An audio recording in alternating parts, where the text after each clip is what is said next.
Hello, I'm Matt Galloway, and this is the Current Podcast.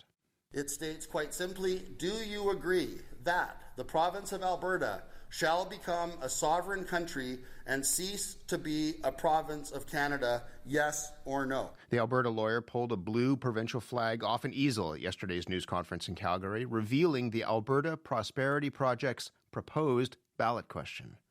There is nothing that Mark Carney can offer Alberta that will exceed the value of an end to all federal taxation in the province of Alberta. No more federal income tax, no more federal carbon tax, no more federal corporate tax, no more federal capital gains tax, no more federal excise tax on fuel, no more federal estate taxes, no taxes of any sort levied by the federal government. The Alberta Prosperity Project says it has seen a groundswell of interest since the federal election, with more than 220,000 pledges of support on its website. The group is seeking Alberta independence. It wants a referendum on separation by the end of this year. But the Premier of Alberta, Danielle Smith, says there is still a lot of work to be done before that referendum could happen. Having people sign up on a website saying that they will ultimately sign a petition is one thing. Getting the physical signatures signed up is another. That's why we have to wait for the process to play out. But I've made my position clear. I support a sovereign Alberta within a united Canada, and it's my job to see if we can get a new deal with Ottawa so that I can convince more Albertans to feel the same. So will they or won't they? Erica Barutis is the founding president of the United Conservative Party. She co-hosts the Alberta Politics podcast, The Discourse. Erica, good morning. Good morning. The Alberta Prosperity Project describes its separation pitch as serious as a heart attack. How serious would you say the separatist movement in Alberta is right now?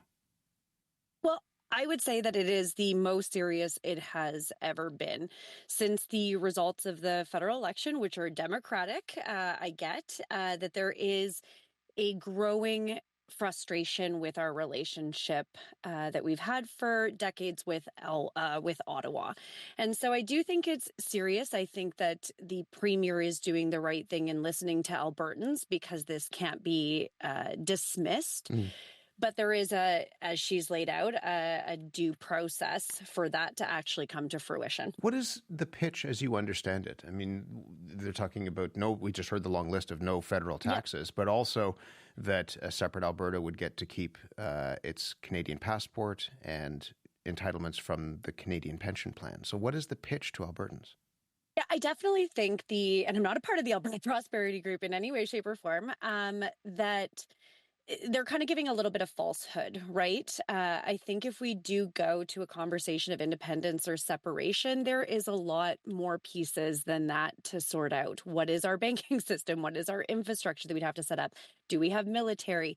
What is our pension, our policing, a lot of other things that weren't named in that, laundry list. They were very much focusing on the taxes that would stay in Alberta and not go to Ottawa. But that's easier said than done when you've got to think about all the other things you would have to pay for in your independent state. You say you aren't a member of the Alberta Prosperity Project. Who is? Who's running this? There's a few folks. I mean, don't get me wrong. I get their emails. But there is a group of individuals that have kind of been at the helm for quite some time. And it's no surprise that this is a group that's leading it because they were also a part of the Sovereignty Act or the Sovereign Alberta within a United Canada Act, which it now exists as.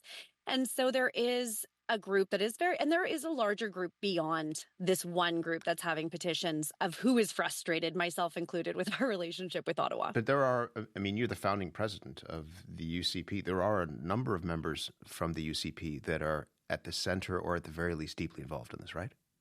Absolutely. But I want it to be clear that I have noticed for the first time in a long time, people reaching out to me that do not hold a UCP membership, that do not identify as maybe conservative provincially or federally, but since this federal election have reached out, including my native province of Saskatchewan. So the West, there is legitimate, frustration. There's legitimate desire for a quote unquote new deal with Ottawa.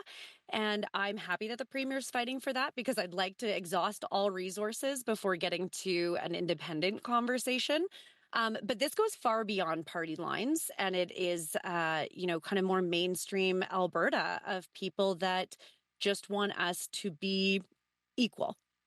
I mean, the polling suggests that just 19% of those who are polled want Alberta to leave. More than half of those want to stay. What is your understanding of the Premier Danielle Smith and what she's doing? She lowered the threshold for a referendum that came right after the federal election. What was she doing there?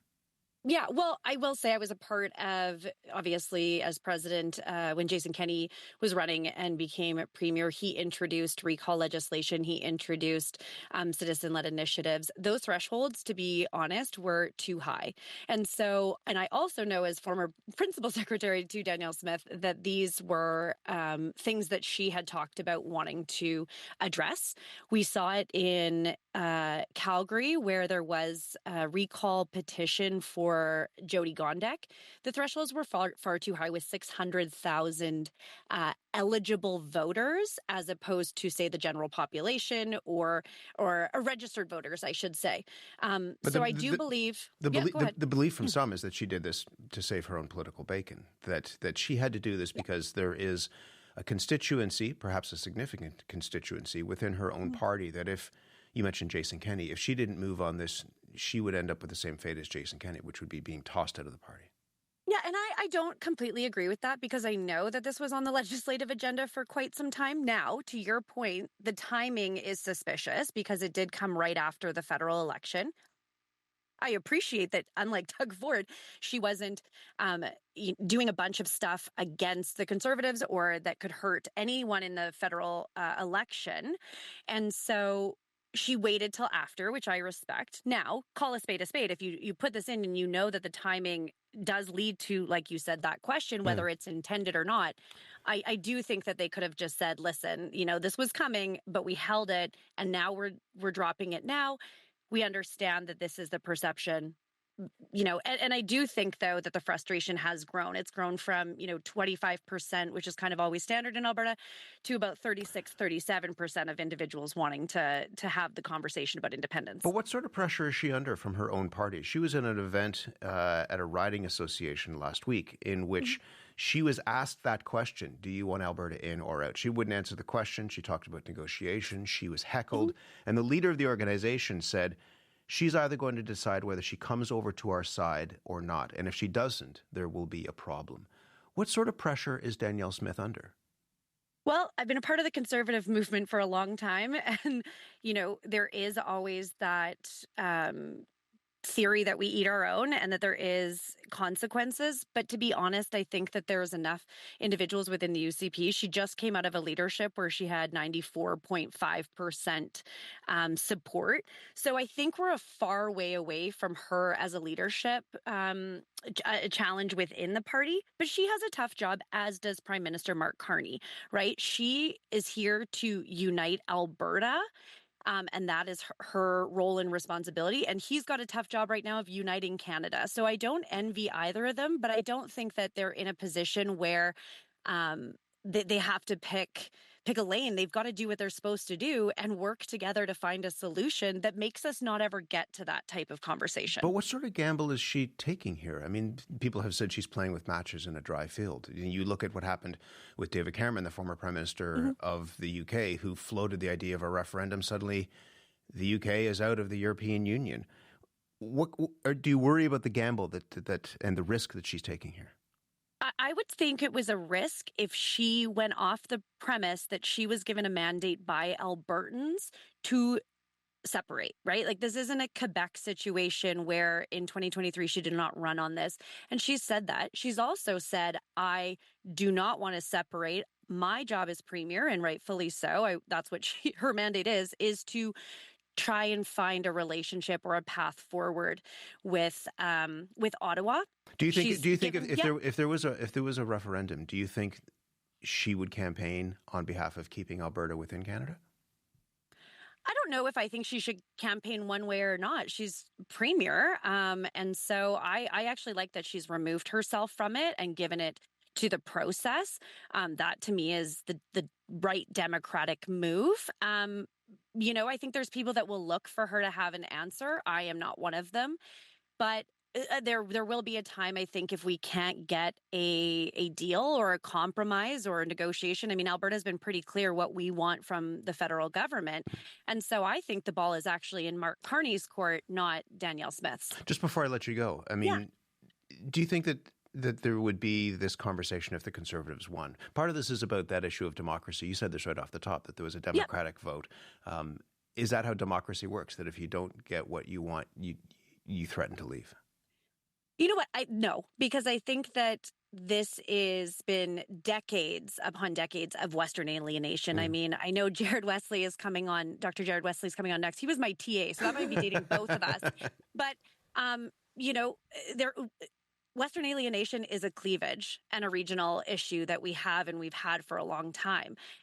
We saw it under Prime Minister Harper didn't give Alberta everything they want. So I still think that even if Pierre was successful, there would have been challenges. I mean, CPP wasn't something that he supported when Alberta was exploring that, right? Like, it wasn't going to be sunshines and rainbows always. I think the one thing that he made clear was that he would get out of the provincial jurisdiction, which all premiers have agreed was, infringed upon by the premier's prime minister. So no, I don't think that it would have been, there wouldn't still be frustrated sentiment because that deal still needs to change. You have two new leaders from Trudeau. I hope Mark Carney listens. I hope he comes to the table. And I hope that, and he's said a lot of great things. Right. I think if he puts his words into actions, I think that as a country we'll be okay. But I just think the growing sentiment was obvious after the election. Erica, it's really good to talk to you. Thank you very much. Yeah, thank you. Have a good morning. And you, Erica Brutus, is a former president of the United Conservative Party. She mentioned Jared Wesley. He's been listening in, professor of political science at the University of Alberta. Jared, good morning to you. Good morning. How real is this? Erica talks about the fact that Western alienation isn't new, but this is different. How real is this moment, do you think? Well, the quality of Western alienation is different in a few ways, but I have to disagree with a lot of the conversation around this. Our team, Common Ground, has been in the field for the last 5 years with surveys, and we haven't seen any concrete evidence that support for separatism has actually increased. And I'm not saying that it hasn't. I'm just saying that we don't have any evidence of it in our polling. I think a lot of the polling that's being done by national firms it lacks a baseline, right? So unlike our team, who was there in the aftermath of the 2019 election and sees many of the similar dynamics that are playing out now after that election, as you mentioned, because of the Conservative Party of Canada losing. So I think we have to take a bit of a breath and pause and think, is there actually a rise in separatism? And I don't think we have conclusive evidence at this point that there is. What sort of risk do you think the Premier is taking in lowering the threshold, the number of signatures required to call a referendum? I think it's a huge risk for reasons that you mentioned. We have an example of David Cameron's calling of a referendum in the UK. At that time, people that wanted to leave the European Union are about the same level that separatism is in Alberta right now. And historians will look back at Cameron's decision as a means of kind of calling the bluff of a small fringe element of his own party. And he lost that bet. And most of us here in Alberta are hoping that the Premier doesn't lose the bet the same way that he did. What sort of political tightrope is she walking? Because she says she's not a separatist, but she's also making it easier for a referendum to be called. And those who are leading this initiative say she needs to get on their side or else. Yeah, this is the thing to know about the separatism movement in Alberta. It's always been fractious. So it won't surprise you or folks that are paying close attention to this, that after the press conference yesterday by the Alberta Prosperity Project, Twitter lit up with opponents from all across the spectrum of separatism, folks that don't think the question was worded properly, folks that don't want Alberta to be an independent country, but rather be the America's 51st state, folks that don't like the leadership of that party and that's or of that particular project, and they want to lean towards leadership of the Republican Party of Alberta, which is new. And this isn't anything that's unique to separatism specifically. This is a far far-right movement. And like far-right movements, it's led by folks that don't like authority, right? By very definition. They don't like to follow. They like to go their own way. And I think the next, 6 to 8 months are really going to be definitive about this movement. Can they actually pull together behind a common leadership that will honestly determine whether they have one single petition, right? It's not out of the realm of possibility that there are multiple petitions that are going to be circulating across the province in the barbecue circuit this summer. And what does the Premier do with those? That's a big question. They're making the case that there would be accelerated oil and gas development. It would double within 5 years. Multiple new pipelines would extend into the United States. But they're also saying that breakaway Alberta would allow people to keep their Canadian passports and CPP entitlements. Square that for me. Yeah, I'm not an economist, and I'm also not a constitutional lawyer, but those things on their face don't seem like they're possible. I mean, just looking at not the outcome of a positive referendum from their perspective, but even the lead up to it, we're going to see a massive exodus of capital from this province. Investment is not likely to increase; it's likely to decrease because of the uncertainty created by this environment. So, the possibility of oil and gas, expanding in that kind of environment, I think is a pipe dream, pardon the pun. But the notion that the Alberta Prosperity Project are going to be the lead negotiators with the government of Canada to get things like a common currency and passports, I think, as the Premier said herself, is putting the cart ahead of the horse. And we still don't know what those negotiations might be. If the Quebec referendum in 95 was any indication, that would take years. They're talking about an independent Alberta within a year, which again it's straightens credulity, really. First Nations in the province would like a word about that. There has been furious pushback from First Nations. How are Indigenous and First Nations rights being incorporated into this, as you understand it? Well, First Nations leaders have stepped up, and they've been very vocal, and they are very organized. It won't surprise folks to know that they're actually engaging with people in Quebec and leaders that were First Nations leaders that were part of the Quebec resistance in 1995. And it wouldn't surprise me that in the coming weeks and months, we see similar referendums to the ones that the James Bay Cree launched in reaction to the Quebec referendum in that year. And, so that there's tremendous pushback. I would say that pushback is putting a dent in the separatists' language around Indigenous people being supportive of separation. One of the lead bullets in their memes is usually, we've talked to Indigenous people and they're definitely on side with us leaving Canada as well. And that's not the case, at least at the leadership level. Let me just ask you, we have a couple of minutes. Let me just ask you two quick things. One is about Pierre Poilievre, who's now going to be running in this by-election, whatever it's called, in the riding of Battle River Crowfoot. What sort of position do you think he's going to find himself in when it comes to managing these sentiments? Well, if he's on the ground and he's facing media questions, it's going to be tough to dodge this one, given that this is the talk of Alberta right now, aside from the Oilers' playoff run. So I think he is going to be facing some important questions. I also think he has a potential leadership role to play here. So I actually disagree with Erica in terms of his position on the CPP. He came out pretty quickly after Danielle Smith announced that she was moving forward with more plans to set up an Alberta pension plan and withdraw from CPP. He came out publicly and nationally and said, no, the CPP is an important part of the Canadian fabric, and I fully support it. So I don't want to say this is kind of a Nixon goes to China moment for Poilievre, but there is a real possibility here as the most popular politician in Alberta for him to put the separatist camp back in its place where it used to be with the national and provincial party by saying, we stand with a united Canada and separatism has no place in our party. Just in a word or two, finally, we just have a few seconds. But Mark Carney's new cabinet will be revealed today. What would you want to hear from the Prime Minister in terms of, if not addressing this, then acknowledging this? I think he's been giving some really good signals, and he's been doing that through Dominic LeBlanc, his intergovernmental relations minister as well. He is not going to be taking a hands-off approach to dealing with premiers. He's either going to be engaging with them bilaterally and inviting them to multilateral tables, which he has done several times to deal with Trump's trade war. So I'm encouraged. I hope we see more regularization of those meetings and probably some rules that develop around the formation of agendas and so on. I'd love to see him return to joint cabinet meetings in places like Alberta and Saskatchewan. It helps to not only diffuse the situation and improve the image of the federal government out here, but it also creates those opportunities for folks to get eyeball to eyeball, which we know develops the kind of trust that's missing right now. Jared, we'll leave it there. It's good to talk to you. Thank you very much. Thanks, Matt. You've been listening to The Current Podcast. My name is Matt Galloway. Thanks for listening. I'll talk to you soon.